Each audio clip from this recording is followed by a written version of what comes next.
L'homme ne vivra pas de pain seulement, mais de toute parole qui sort de la bouche de Dieu. Voici votre moment de méditation quotidienne.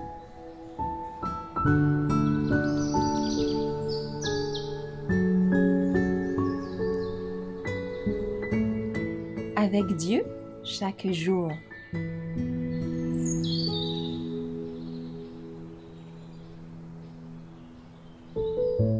Une harmonie dans la vie sociale, le 21 décembre. Un héritage délicieux m'est échu, une belle possession m'est accordée.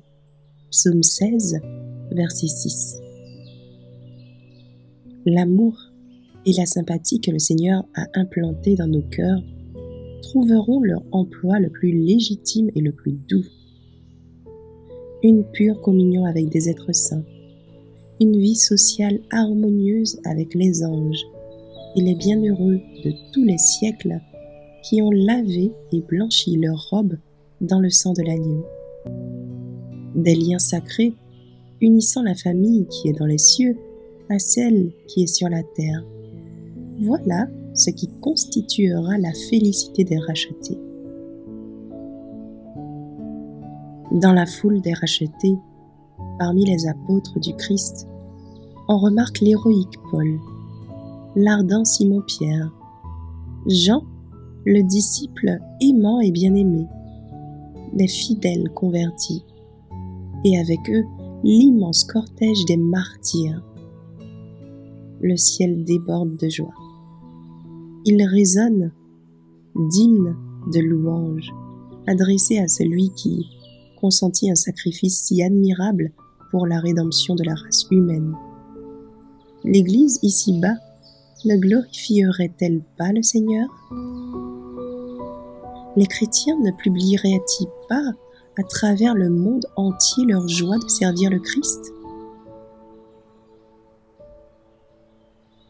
Ceux qui se joignent dans le ciel au cœur des anges pour entonner des hymnes de louange doivent apprendre sur terre le cantique céleste dont le thème est la reconnaissance. Dans le ciel, tout est noble et élevé. Tous les rachetés cherchent l'intérêt et le bonheur de leurs semblables. Personne ne se consacre à son propre service. La joie principale de tous les êtres saints est d'assurer le bonheur, la félicité de tous ceux qui les entourent. Si vous avez des épreuves ici-bas, si vous vous sentez solitaire, détournez vos regards de ce monde de tristesse et portez-les vers les splendeurs glorieuses du ciel. Placez vos affections dans les joies célestes et vous ne sentirez pas aussi profondément les épreuves, les déceptions de cette vie, car vous vous rendrez compte que vous avez une demeure dans la gloire, une couronne et une harpe et un sauveur qui vous attend.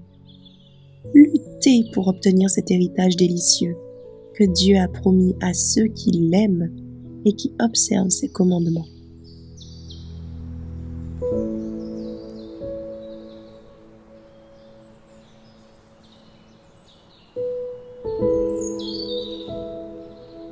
Merci d'avoir écouté cette présentation. Assurez-vous de nous rejoindre demain pour votre moment de méditation quotidienne avec lereste.org.